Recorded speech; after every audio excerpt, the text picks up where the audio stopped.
নমস্কার বন্ধুরা, আবারও চলে এলাম আমাদের আরেকটি নতুন রেসিপির সঙ্গে। আজকে আমি আপনাদের সঙ্গে শেয়ার করতে যাচ্ছি তন্দুরি চিকেনের রেসিপি। আমি যেইভাবে তন্দুরি চিকেনটা বানিয়েছি একদম খেতে কিন্তু রেস্টুরেন্টের চাইতেও বেশি ভালো হয় খেতে। আর এইভাবে আপনারা সহজভাবেই কিন্তু ঘরেই বানাতে পারবেন। একদম স্মোকি যে তন্দুরির ফ্লেভারটা থাকে সেই ফ্লেভারটাও আসবে। কি করে আমি এই চিকেনটা তৈরি করেছি তাহলে চলুন দেখে নিয়ে যাক আমি এই রেসিপিটা কি করে তৈরি করব। প্রথমে দেখুন আমি চিকেন নিয়ে নিয়েছি। তন্দুরি চিকেন বানানোর জন্য আমি চিকেনের থাই পিসটা নিয়েছি। আপনারা চাইলে যে কোনো পিস দিয়ে এটা করতে পারেন। প্রথমেই চিকেনগুলোকে আমাদের ভালো করে ম্যারিনেশন করে নিতে হবে, সেই জন্য আমি পরিমাণ মতন লবণ দিয়ে দিচ্ছি। দিয়ে দেবো আমি একটা লেবুর রস ভালো করে চিপে দিয়ে দেবো চিকেনগুলোর ওপরে। আর দিয়ে দেবো আমি আদা রসুন এবং কাঁচা লঙ্কার পেস্ট 2 টেবিল চামচ। আমি আদা রসুন কাঁচা লঙ্কার পেস্ট ব্যবহার করব। আমি কিন্তু আদা রসুন এবং কাঁচা লঙ্কাকে একসঙ্গেই শিলনোড়াতে পিষে নিয়েছিলাম। আপনারা চাইলে মিক্সার জারের মধ্যে পিষে নিতে পারেন। এবার আমি 2 থেকে আড়াই টেবিল চামচ আদা রসুন আর কাঁচা লঙ্কার পেস্টটাকে দিয়ে দেবো। খুব ভালো করে মেখে নিতে হবে আমাদের, ভালো করে একটু চেপে চেপে ভেতর অবধি আমাদের মশলাটা চলে যায় সেই রকম করেই খুব সুন্দর করে আমি মেখে নেব। ভালো করে যখন মাখা হয়ে যাবে আমি এইটাকে 2 ঘন্টার জন্য ফ্রিজে ঢাকা দিয়ে ম্যারিনেশনের জন্য রেখে দেবো। সমস্ত উপকরণ দিয়ে খুব সুন্দর করে কিন্তু আমি ভালো করে চিকেনগুলোকে মেখে নিয়েছি। এবার আমি 2 ঘন্টা ঢাকা দিয়ে রেখে দিচ্ছি ভালো করে ম্যারিনেশন হওয়ার জন্য। এদিকে দেখুন আমি একটা কড়া বসিয়ে দিয়েছি, তার মধ্যে দিয়ে দেবো 2 টেবিল চামচ বাটারটা যখন একটু মেল্ট হয়ে যাবে তারপর আমি দিয়ে দিচ্ছি এখানে 2 টেবিল চামচ বেসন অ্যাড করব। এবার গ্যাসের ফ্লেমটা কিন্তু একদম লো করে দেবো। লো করে বেসনটাকে আমি বাটারের সঙ্গে ভালো করে ভেজে নেব। যতক্ষণ না বেসন থেকে বেসনের যে একটা কাঁচা স্মেল থাকে সেই স্মেলটা চলে যাচ্ছে, আমি একদম লো ফ্লেমেই এই বেসনটাকে আমি ভেজে নেব।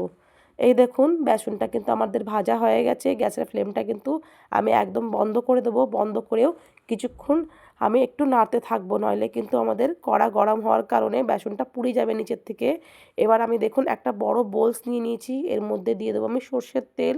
এখানে আমি 3 থেকে 4 টেবিল চামচ সর্ষের তেল দিয়ে দিয়েছি। দিয়ে দেবো আমি এরই মধ্যে আমি কিছুটা গুঁড়ো মশলা অ্যাড করে দেবো। তার মধ্যে যেমন নিয়ে নিয়েছি আমি লাল লঙ্কার গুঁড়ো, একটু সামান্য হলুদ গুঁড়ো, ধনিয়া গুঁড়ো, জিরে গুঁড়ো, আর দিয়ে দেবো আমি একটু সামান্য পরিমাণে চিকেন মশলা।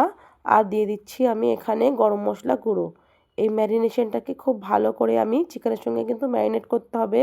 আর দিয়ে দেবো আমি 1 থেকে 1.5 টেবিল চামচ কসুরি মেথি, একটু শুকনো খোলায় ভেজে হালকা করে তারপর আমি হাতে একটু ক্রাশ করে দিয়ে দিয়েছি।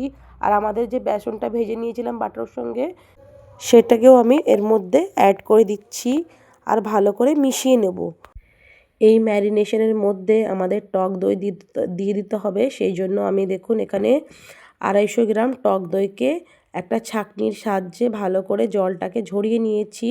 আর এর মধ্যে কোনো রকম জল যেন থাকবে না সেই রকমভাবে কিন্তু আমি ছেঁকে নিয়েছি।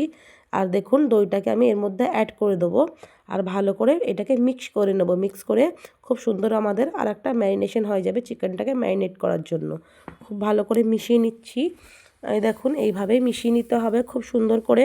যখন আমাদের ম্যারিনেশনটা ভালো করে মিশিয়ে নেব তারপরে আমাদের এর মধ্যে পরিমাণ মতন লবণ দিয়ে দেবো। লবণটা আপনারা অবশ্যই মাথায় রেখে দেবেন, কারণ আমাদের চিকেনটা যখন প্রথমে আদা রসুনের সঙ্গে ম্যারিনেশন করেছিলাম সেই সময় কিন্তু লবণ দিয়েছিলাম, সেই বুঝেই আমাদের লবণটা পরিমাণ মতন দিয়ে দিতে হবে। এবার আমাদের এই বেসনের ম্যারিনেশনটা খুব ভালো করে এর মধ্যে চিকেনগুলোর মধ্যে আমি ভালো করে মেখে নেব। একদম ভালো করে আঙুল দিয়ে একটু চেপে চেপে দেখুন যতগুলো আমাদের একটু চিকেনের মধ্যে কেটে রেখেছি, চিকেনের যে কাটা অংশটা আছে ওর মধ্যে একটু চেপে চেপে আমি দিয়ে দেবো।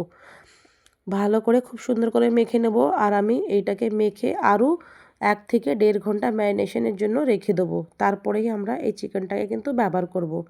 এবার আমি এর মধ্যে স্মোকি ফ্লেভারটা দেব। স্মোকি ফ্লেভারটা দেওয়ার জন্য আমি এখানে কিন্তু কয়লা ব্যবহার করেছি। আপনাদের কাছে কয়লা না থাকলে দালচিনি দিয়েও কিন্তু এই কাজটা করতে পারেন। আমি কয়লাকে ভালো করে গ্যাসে কিন্তু জ্বালিয়ে নেব। কয়লার একটা টুকরো আমি গ্যাসটা জ্বেলে এবার এর উপরে রেখে দেবো।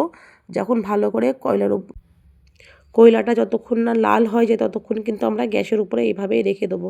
এবার একটা বাটি দিয়ে দিচ্ছি আমাদের চিকেনের ভেতরে, একটা বাটি রেখে দিচ্ছি ম্যারিনেশন চিকেনের মধ্যে। এবার আমি কয়লার টুকরোটা দিয়ে দেবো আর দিয়ে দেবো আমি এর উপরে সর্ষের তেল। সর্ষের তেলটা দেওয়ার সঙ্গে সঙ্গে আমাদের একদম ভালো করে ঢাকা দিয়ে রাখতে হবে, যাতে করে আমাদের যে ধোঁয়াটা বেরোচ্ছে এই ধোঁয়াটা বেরিয়ে না যাক। আমি এই রকম করে 5 থেকে 7 মিনিট ঢাকা দিয়ে রেখে দেবো। আপনারা এই রকম করে দালচিনিটাকে ভালো করে একদম লাল লাল করে যেন একদম ভালো করে দালচিনিটা ধরে যায়, সেই হিসাবেই আপনারা দালচিনিটা ব্যবহার করবেন। এই একই রকম যেরকম কয়লাটা নিয়েছি এরকম করে দালচিনিটাকে পুড়িয়ে নেবো। আমি তন্দুরি চিকেনটা ওটিজিতে বানাবো, আপনারা চাইলে কিন্তু এটাকে গ্যাসেও করতে পারেন। প্রথমেই আমাদের ওটিজি ফ্রি হিট করে নিতে হবে, সেই জন্য আমি 200 ডিগ্রি তাপমাত্রা করে 10 মিনিটের জন্য কিন্তু আমি গরম করতে রেখে দিয়েছিলাম ওটিজি। যখন ওটিজি গরম হয়ে গেছে আমি একটা ট্রে নিয়ে নিয়েছি, ট্রের মধ্যে চিকেনগুলোকে দিয়ে দেবো, আর যে আমাদের ম্যারিনেশন আছে বোলসের মধ্যে ওপর দিয়ে একটু ম্যারিনেশনগুলোকেও দিয়ে দেবো। ওটিজি 200 থেকে 230 ডিগ্রি টেম্পারেচার থাকবে, আর আমি প্রথমে একদিকটা 20 মিনিটের জন্য গ্রিল করতে রেখে দেবো। এটা গ্রিলিংয়ে দিতে হবে, এই জন্য আমি 20 মিনিট ধরে গ্রিল করে নেবো এক সাইডটা। যখন এক সাইডটা আমাদের 20 মিনিট হয়ে যাবে তারপর আমি একবার এটা বার করে নেবো, দিয়ে আমি একটু ঘুরিয়ে দেবো চিকেনটাকে। এবার এর উপর দিয়ে দেখুন আমি আরও কিছুটা পরিমাণ মতন কিন্তু আমাদের যে ম্যারিনেশনটা রয়েছে সেই ম্যারিনেশনটাকে দিয়ে দেবো। এইভাবে কিন্তু চিকেন বানালে পরে আপনাদের চিকেনটা কিন্তু ভেতরে একদম পুরো জুসি থাকবে, আর খেতে কিন্তু ভীষণ টেস্টি হবে। এবার একটু ঘুরিয়ে দেবো, ঘুরিয়ে আমি ওই পাশটাও এইভাবে একইভাবে ম্যারিনেশন দিয়ে দেবো। আর আমি এর সঙ্গে কিন্তু কিছুটা বাটার মেল্ট করে নিয়েছিলাম, মেল্ট করে ওই বাটারটাকেও আমি এর মধ্যে অ্যাড করে দিয়েছি। এই পাশটাও 20 মিনিট আমি আরও কিছুক্ষণ একদম গ্রিল করতে রেখে দেবো ওটিজিতে। 20 মিনিট পর আবারও কিন্তু আমাদের বার করে একবার দেখে নিতে হবে। আমি দেখুন এই সাইডটাও কিন্তু ভালো করে বাটার দিয়ে দিচ্ছি, দু পিঠটাই আমি ভালো করে বাটারগুলোকে দিয়ে দেবো। এবার আমি আবার ওটিজিতে দিয়ে দিয়েছি। দেখুন মোটামুটি 40 মিনিট পর আমি দেখাচ্ছি, আপনাদের সঙ্গে শেয়ার করছি। দেখুন আরও কিন্তু কিছুক্ষণ আমাদের এটা করতে হবে। আমি আরও 10 মিনিটের জন্য মানে 10 মিনিট ধরে আমি আরেকটু কুক করে নেব। আর দেখুন এটা যে ট্রের মধ্যে যেই আমাদের তেল বা বাটারগুলো মেল্ট হয়ে গেছে ওই বাটারটা আমি এর উপর দিয়ে দিয়ে দিচ্ছি। আরও 10 মিনিট 20 মিনিট টোটাল আমাদের লেগেছে এই চিকেনটা করতে। 2 পিঠ করে আমি ভালো করে গ্রিলিং করে নিয়েছিলাম ওটিজিতে দিয়ে। আমার রেসিপি যদি ভালো লেগে থাকে তাহলে আমার চ্যানেলটিকে লাইক করবেন, শেয়ার করবেন, সাবস্ক্রাইব করবেন। অবশ্যই কমেন্ট করে জানাবেন আমার রেসিপিটি কেমন লেগেছে। এবারের মতন আসি, আবার আসবো আরেকটি নতুন রেসিপির